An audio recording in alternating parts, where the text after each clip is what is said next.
Hello everyone, स्वागत है आपका इस वीडियो में। इस वीडियो में हम टॉपिक नंबर 2 मध्यकाल में अवधि का साहित्यिक भाषा के रूप में विकास और टॉपिक नंबर 9 हिंदी भाषा की प्रमुख बोलियां देखेंगे। देखिए, टॉपिक नंबर 9 पूरा नहीं देखेंगे एक साथ क्योंकि ये बहुत बड़ा टॉपिक है। तो अवधि को हमको देखना था टॉपिक नंबर 2 में। तो इसी के साथ ही हिंदी भाषा की प्रमुख बोलियां की दो और जो बोलियां हैं इसके साथ उसको भी देख लेते हैं। जब आप हिंदी भाषा का विकास क्रम देखते हैं तो आपने देखा था कि संस्कृत से पाली, पाली से प्राकृत, फिर प्राकृत से अपभ्रंश, अवहट्ट और प्रारंभिक हिंदी, और इस प्रकार हिंदी की अन्य भाषाओं का विकास होता है, इसको हम आधुनिक हिंदी के नाम से जानते हैं। तो आप देखी थी कि वर्ण मागधी अपभ्रंश से जो भाषा निकलती है वह बांग्ला, उड़िया, असमिया, मैथिली है, और उन भाषा बिहारी हिंदी जिसकी बोलियां हैं भोजपुरी, मगही और अंगिका। और अर्धमागधी अपभ्रंश में उपभाषा पूर्वी हिंदी और इसकी बोलियां हैं अवधी, बघेली, छत्तीसगढ़ी। तो हम आज अर्धमागधी अपभ्रंश को समझेंगे। इसलिए इसको देखने से पहले आप जो है और भी अपभ्रंश है उनको भी देख लीजिए और उनकी भाषा, उपभाषा और बोलियां एक बार एक नजर देख लीजिए। जैसे सौरसैनी अपभ्रंश में गुजराती, पंजाबी भाषा है और उपभाषा है पश्चिमी हिंदी, और बोलियां ब्रज भाषा, खड़ी बोली, हरियाणी, बुंदेली, कन्नौजी और दक्खनी। और खस अपभ्रंश में उपभाषा पहाड़ी हिंदी और बोलियां हैं कुमाऊनी, गढ़वाली। महाराष्ट्रीय अपभ्रंश में मराठी भाषा, और राजस्थानी में उपभाषा राजस्थानी हिंदी है और बोलियां हैं जयपुरी, मालवी, मेवाती, मारवाड़ी, और ब्राह्मण में भाषा सिंधी। ये टेबल जो मैंने आपसे पहले भी शेयर किया था। और अब सीधे आते हैं टॉपिक पे, अर्धमागधी अपभ्रंश। देखिए, उपभाषा है पूर्वी हिंदी और बोलियां हैं इसमें अवधी, बघेली, छत्तीसगढ़ी। प्राचीन काल में जिस क्षेत्र को उत्तरी कौशल और दक्षिणी कौशल कहा जाता था वही क्षेत्र जो है पूर्वी हिंदी का क्षेत्र है, जो उत्तर प्रदेश, मध्य प्रदेश और छत्तीसगढ़ तक विस्तृत है। इसके अंतर्गत 3 बोलियां शामिल की जाती हैं, अवधी, बघेली और छत्तीसगढ़ी। यूपीएससी में क्वेश्चन आया हुआ है कि पूर्वी हिंदी की किन्हीं 2 बोलियों को की व्याकरणिक विशेषताएं समझाइए। तो आप इसमें से कोई भी 2 चुन सकते हैं। एक अवधि तो आपको देखिए पढ़ना ही है, तो अवधि आपको वैसे भी याद करनी पड़ेगी, और बघेली और छत्तीसगढ़ी इसमें से आप एक चुन सकते हैं जो आपको सरल लगती है। चलिए हम आते हैं बघेली। बघेलखंड मध्य भारत का एक क्षेत्र है। यह मध्य प्रदेश राज्य के उत्तर पूर्वी ओर स्थित है। यहाँ पर आप देख सकते हैं मध्य प्रदेश का नक्शा है। जो ये वाला एरिया आएगा इस एरिया को हम बघेलखंड क्षेत्र कहते हैं। जैसे यहाँ पर अनूपपुर, रीवा, सतना, शहडोल, सीधी, उमरिया और उत्तर प्रदेश का सोनभद्र, साथ ही पूर्वी इलाहाबाद का क्षेत्र, कुछ इस साइड के एरिया आ जाते हैं। तो इसकी भाषिक और शब्द शास्त्रीय विशेषताएं क्या है? देखिए, व के स्थान पे ब का प्रयोग मिलता है, यानी कि वर्षा नहीं वर्षा हो रही है। ए और अ ध्वनि का उच्चारण करते हुए बघेली में या और वे ध्वनि का मिश्रण करने की प्रवृत्ति दिखाई देती है। जैसे खेत नहीं ख्यात जा रहे हैं। बघेली में सर्वनाम है माँ, मोही, त्व, तुही, वही और यही। बघेली में कर्म और संप्रदान के लिए क और करण और अपादान के लिए काल प्रसर्गों का प्रयोग मिलता है। छत्तीसगढ़ी में आते हैं। यह वर्तमान छत्तीसगढ़ राज्य की बोली है। कालांतर में दक्षिण कौशल भी कहा गया। इस क्षेत्र के अंतर्गत सरगुजा, बिलासपुर, रायपुर, रायगढ़, दुर्ग, राजनांदगांव जिले आते हैं। यह बोली आमतौर पर अवधि के समान है। देखिए, छत्तीसगढ़ी, अवधि और जो बघेली है इनमें समानता तो मिलेगी ही मिलेगी, क्योंकि ये तीनों ही अर्धमागधी अपभ्रंश से निकले हुए हैं। तो इसकी विशेषताएं क्या है? महाप्राणीकरण महत्वपूर्ण विशेषता है। जैसे कचहरी है तो कचेरी, कचहरी नहीं कचेरी जा रहे हैं। दौड़, दौड़, दौड़ को धोड़ बोलेंगे, और जन को झन बोलेंगे, यानी एक जन दौड़ रहा है। जैसे एक जन दौड़ कर कचेरी जा रहा है। स के स्थान पे छ, यानी सीता को चीता। ल के स्थान पे र, बालक को बारक। ब या व के स्थान पे व या फिर ज करने की प्रवृत्ति मिलती है। श और स के लिए श रूप में बोला जाता है। भाषा, भाषा। तो भाषा को कैसे बोलेंगे? भाषा। दोष को बोलेंगे दोष। एक वचन से बहुवचन के लिए मन प्रत्यय, जैसे हम मन या फिर आप मन के। बहुवचन के लिए न प्रसर्ग भी प्रयोग किया जाता है। लरिका, लरिकन। कर्म संप्रदान के लिए भी ल प्रसर्ग, ल प्रसर्ग का इस्तेमाल काफी ज्यादा किया जाता है। कर्म संप्रदान के लिए भी ल, करण अपादान के लिए भी ल। क्रिया के साथ आने वाले त और ह को जोड़कर जब क्रिया बोलेंगे, जैसे करते हैं तो करथन। छत्तीसगढ़ी एक कविता है चारों मुड़ा है नदियां नरवा, हीरा लोहा टिन के भंडार हवे यहाँ यहाँ। अब आते हैं अवधि का। मध्यकाल में ब्रज और अवधि का साहित्यिक भाषा के रूप में विकास, टॉपिक नंबर 2, जिसमें हम सिर्फ अभी अवधि को देखते हैं। भारत के अवध क्षेत्र की भाषा अवधि कहलाती है, जो राष्ट्रभाषा हिंदी की एक उपभाषा है। 8वीं अनुसूची में अवधि को सम्मिलित नहीं किया गया है, हिंदी के अंतर्गत ही इसको माना जाता है। अवधि का प्राचीन साहित्य बड़ा संपन्न है, इसमें भक्ति काव्य और प्रेमाख्यान काव्य दोनों का विकास हुआ है। यहाँ पर आप देख सकते हैं, ये वाला जो क्षेत्र है वह अवधि का क्षेत्र। अवध क्षेत्र में लखनऊ, रायबरेली, सुल्तानपुर, बाराबांकी, उन्नाव, हरदोई, सीतापुर, लखीमपुर, अयोध्या, जौनपुर, प्रतापगढ़, प्रयागराज, कौशाम्बी, अम्बेडकर नगर, ये सारे आते हैं। इसके अतिरिक्त इसकी एक शाखा बघेलखंड में बघेली नाम से प्रचलित है। अवध शब्द की उत्पत्ति अयोध्या से है। इसका नाम का एक सूबा के राज्यकाल में था। तुलसीदास ने अपने मानस में अयोध्या को अवधपुरी कहा है। इसी क्षेत्र का पूरा नाम कौशल भी है, जिसकी महत्ता प्राचीन काल से चली आ रही। भक्ति काव्य और प्रेमाख्यान क्रम प्राचीन अवधि साहित्य की दो शाखाएं हैं, जहां से अवधि को समझा जा सकता है। भक्ति काव्य का शिरोमणि ग्रंथ गोस्वामी तुलसीदास का रामचरितमानस है। भक्ति काव्य में गोस्वामी तुलसीदास का रामचरितमानस, जो कि संवत 1631 में अवधि भाषा की साहित्य की प्रमुख कृति है। इसकी भाषा संस्कृत शब्दावली से भरी है और रामचरितमानस के अतिरिक्त तुलसीदास के अन्य कई ग्रंथ भी हैं अवधि में लिखे हैं। प्रेमाख्यान काव्य के लिए में देखते हैं, सर्व प्रसिद्ध ग्रंथ है मलिक मोहम्मद जैसी का पद्मावत, जिसकी रचना रामचरितमानस से 34 वर्ष पूर्व ही हो गई। तो इन दोनों साहित्य से हम जो है अवधि के विकास को देख पाएंगे। अवधि भाषा का उद्भव और स्रोत है उत्तर प्रदेश के कौशल क्षेत्र में ईसा पूर्व 200 वर्ष से लेकर ईसा की दूसरी शताब्दी तक अर्धमागधी प्राकृत ने जन भाषा का स्वरूप ग्रहण किया। इस प्रक्रिया में जो जन भाषाएं विकसित हुई, उनका एक नाम कौशली पड़ा। यही कौशली स्थिर और स्पष्ट होकर अवधि के उत्क्रम का आधार बनी और कौशली का आधुनिक रूप ही अवधि है। अगर भाषा के रूप में देखें तो अवधि का स्पष्ट उल्लेख अमूल खुसरो की रचना खालिक बारी में पहली बार मिला और 13वीं सदी के अंत में अवधि भाषा के रूप में यह स्थापित हो चुकी थी।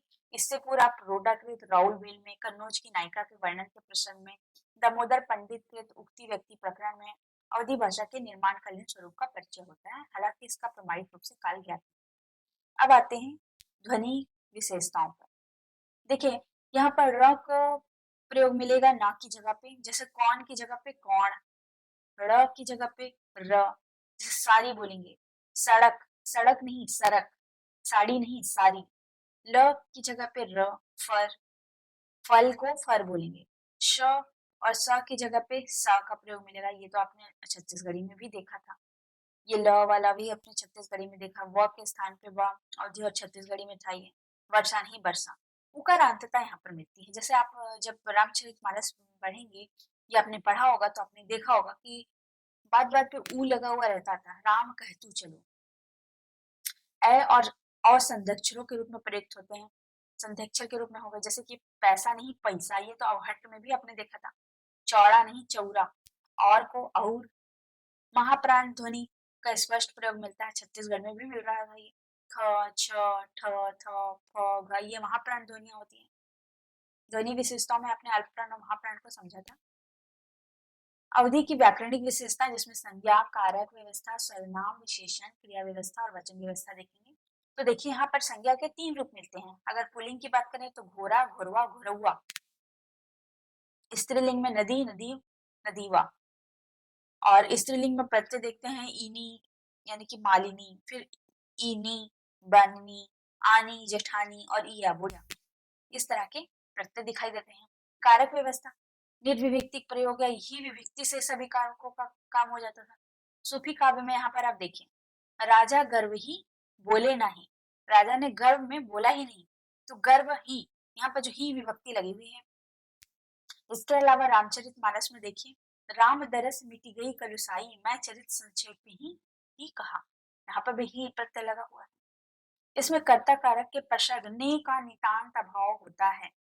अवधि की एक महत्वपूर्ण विशेषता है कि यहाँ पर ने कर्ता में ने का अभाव मिलेगा आपको। अन्य प्रसर्गों के प्रायः दो रूप मिलते हैं, या तो हर्ष या फिर दीर्घ, जैसे कि कर्म संप्रदान संबंध में क छोटा का फिर बड़ा का है। करण अपादान में से, सौ और फिर ते। अधिकरण में म, पा, मा और पर। सर्वनाम देख लेते हैं। देखिए एक वचन में मैं, मोही, मोही, ये आपने रामचरितमानस में देखा होगा। और सबसे बड़ी बात कि यहाँ पर एक वचन का प्रयोग बहुत कम मिलता है। बहुवचन हम, हमन, हम ही, हमार। ये तो आपने देखा ही होगा कि हम जा रहे हैं बोलते हैं। हम अब अगर हम जैसे बोलना है कि मैं कुंवारा हूँ, तो मैं कुंवारा हूँ नहीं, हम कुंवारे हैं। यहाँ विशेषण में हम देखेंगे कि एकार अंत का प्रयोग करते हैं। मध्यम पुरुष में अगर आप देखें तो एक वचन में तू, तुई, तोही, तोर, और बहुवचन में तुम, तुम्हार, तुम्हार। अन्य पुरुष में एक वचन में ऊ, ओ, ओकर, ओही। बहुवचन उन, ओनकर, ओशक। अब देखिए आकारांत विशेषण का बहुत कम प्रयोग होता है। जैसे कि विशेषण में हम लड़का और लड़की के लिए क्या देखते हैं? लड़की के लिए एकारांतता तो हिंदी में भी होती है कि अच्छी है, और लड़कों के लिए कैसा होगा कि हाँ अच्छा है। लेकिन यहाँ पर आकारांत विशेषण का प्रयोग नहीं होता है। यहाँ पर एकारांतता दिखाई देती है, जैसे कि अच्छे या फिर कुंवारे। जैसे हमने देखा कि हम अच्छे हैं, हम कुंवारे हैं, ऐसे बोलेंगे। और लड़की के लिए तो इकारांत हिंदी में भी है। आकारांत विशेषण का प्रयोग बहुत कम होगा, और लिंग वचन के अनुसार ये परिवर्तित भी नहीं होते हैं। जैसे मीठ फल, मीठा फल या मीठी, ये इस तरह से नहीं बोलेंगे। मीठा, मीठी रोटी, ऐसे भी नहीं बोलेंगे। तो मीठ फल, मीठ रोटी, सब जगह देखिए जो लिंग वचन के अनुसार परिवर्तित नहीं हो रहा है, जबकि यहाँ पर होनी चाहिए थी मीठी रोटी और मीठा फल, लेकिन नहीं बदलेगा। छोट बोलेंगे, छोट लड़का या छोट लड़की। क्रिया व्यवस्था, क्रियाओं में वर्तमान के लिए तौरो, बैठत, देखत। भूतकाल के लिए वारो, आवा और जावा। भविष्य काल के लिए बरो, खाई। संयुक्त क्रियाएं बहुत कम किंतु दिखाई देती हैं, और सहायक क्रिया अहे और बाटे। हालांकि अहे बाटे का इस्तेमाल तो अभी नहीं होता इसमें। वचन एक वचन से बहुवचन के लिए न प्रत्यय या नहीं प्रत्यय का इस्तेमाल किया जाता है। जैसे देखिए नागमती वियोग खंड से लिया गया है, रतन छुआ जिन हाथन से थी। हाथन, यहाँ पर न प्रत्यय का इस्तेमाल किया गया है बहुवचन हाथों से बताने के लिए। मुसीबती में केहू काहू का नहीं होत, हमारा रुपया दई दो नहीं तो मारो, ये पहचान के लिए है, जो कि आप बाहरी की बुक में भी दी हुई है। बाहरी की बुक से ही लिखा गया है। अब अवधि का साहित्य देखते हैं। काव्य भाषा के रूप में अवधि, और यहाँ पर हम देखेंगे सूफी काव्य धारा में अवधि और जायसी की अवधि, या फिर राम काव्य धारा में अवधि और तुलसी की अवधि। इस तरह से इसको बोल सकते हैं। ये आया हुआ है इसलिए बहुत इंपॉर्टेंट है। काव्य भाषा के रूप में अवधि को देखने से पहले आपको ये समझना पड़ेगा कि काव्य भाषा और बोली में क्या अंतर होता है। जैसे काव्य भाषा जो होता है कवि की साहित्यिक भाषा होती है। इसमें व्याकरण का महत्व निबंध नाटक की गद्य भाषा की तुलना में कम होता है।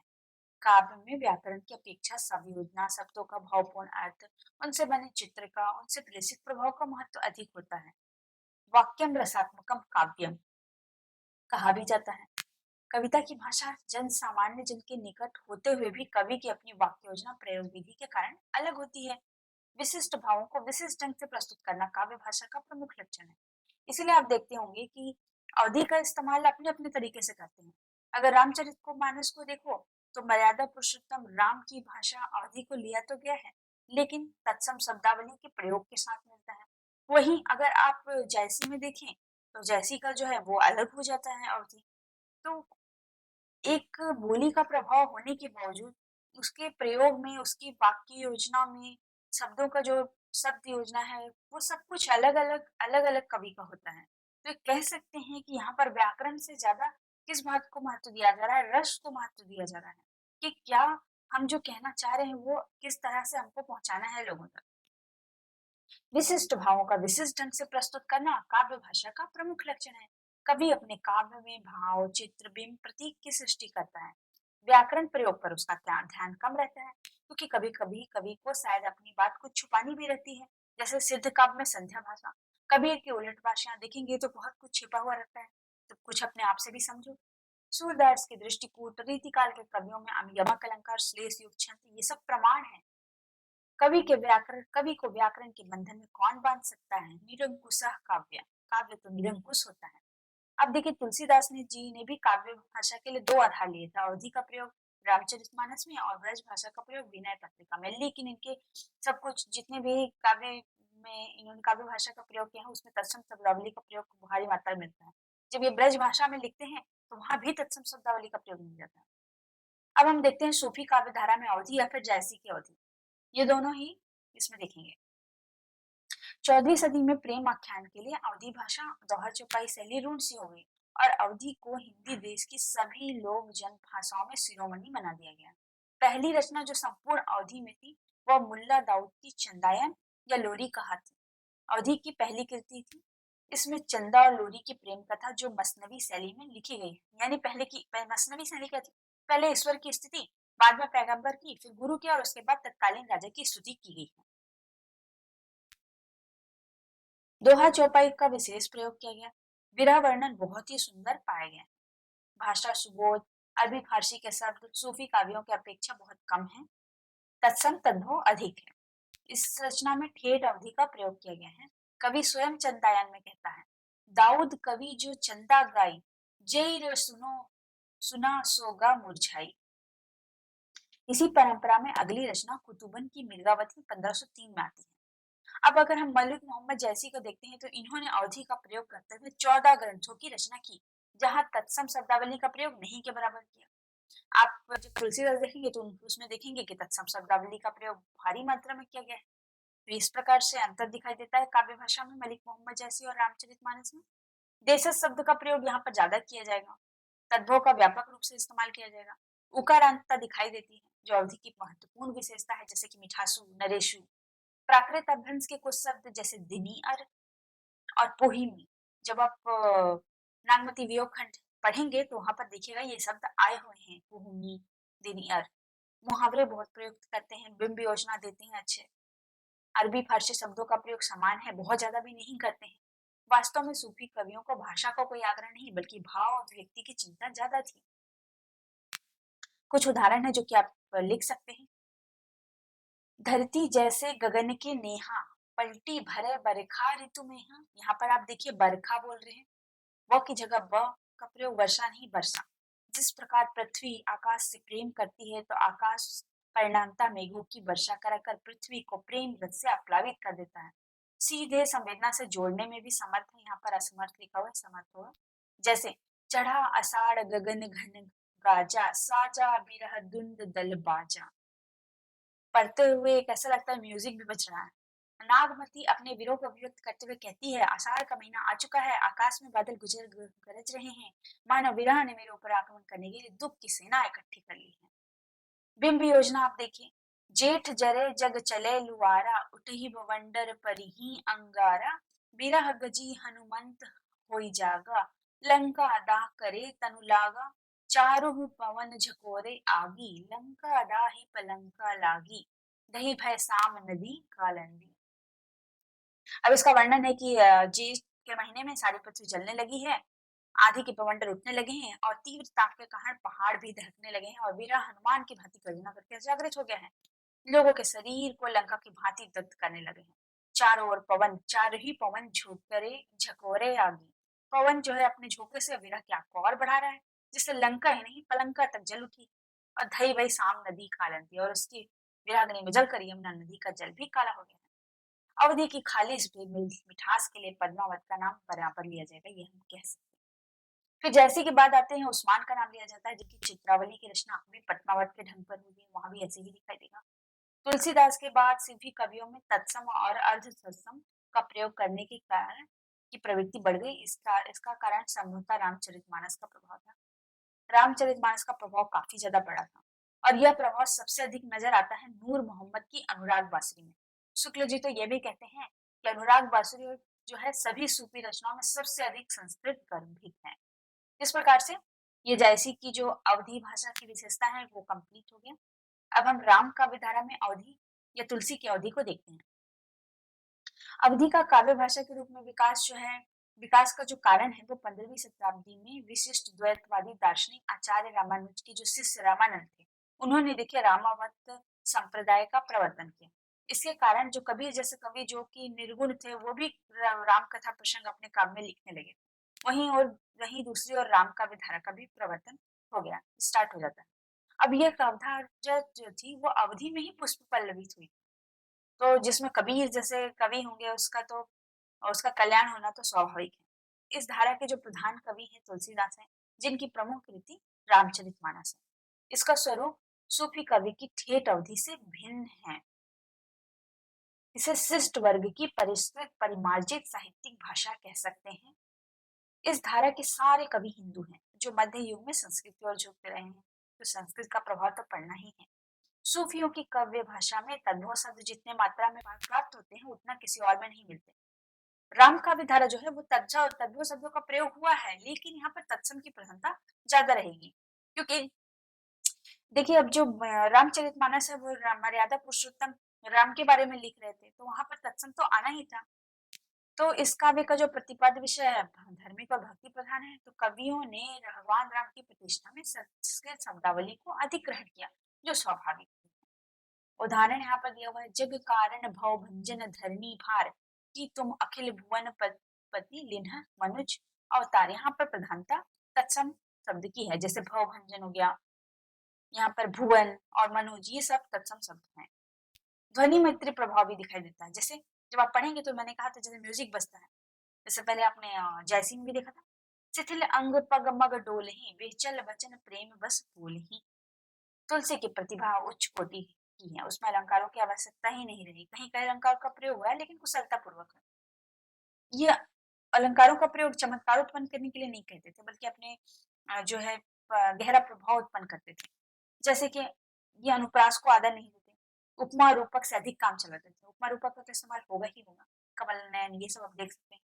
दोहा चौपाई का प्रमुख प्रयोग किया गया।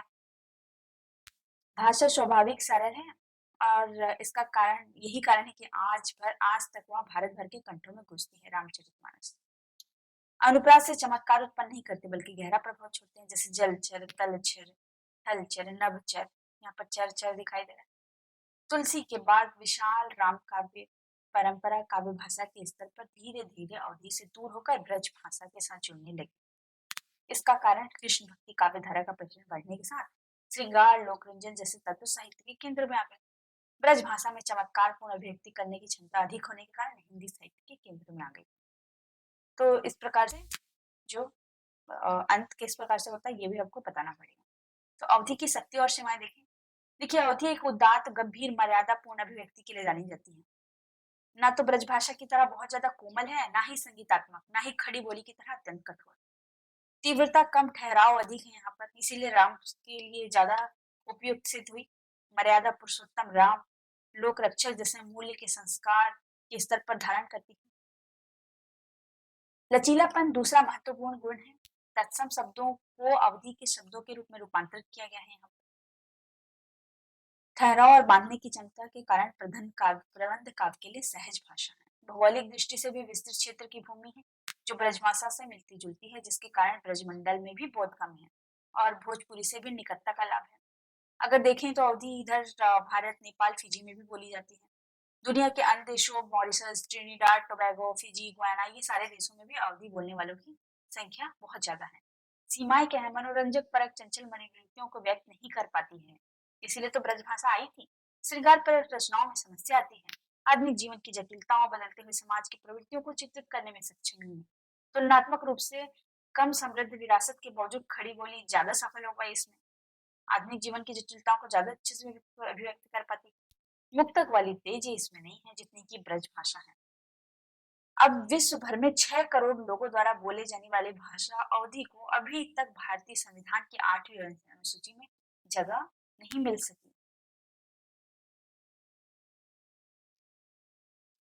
अब देखिए इस प्रकार से फिजी में अवधी भाषा को फिजी हिंदी के रूप में प्रस्तुत करके भारत सरकार ने फिजी में जो अवधि के अस्तित्व को भी मानने से इनकार कर दिया। किंतु इन्हीं सब के बीच में नेपाल ने प्रांत संख्या 5 में अवधि को आधिकारिक भाषा का दर्जा प्रदान करके हिंदी साहित्यकारों की कलम में जान फूकने का कार्य किया है, और इससे अवधि भाषा के लोग भी काफी उत्साहित हैं। इस प्रकार से इस वीडियो में आपने अवधि भाषा को साहित्यिक भाषा के रूप में विकास को समझा है, और साथ ही टॉपिक नंबर 9 हिंदी की प्रमुख बोलियां और उनका परस्पर संबंध में अर्धमागधी अपभ्रंश को भी देख लिया है। Thank you.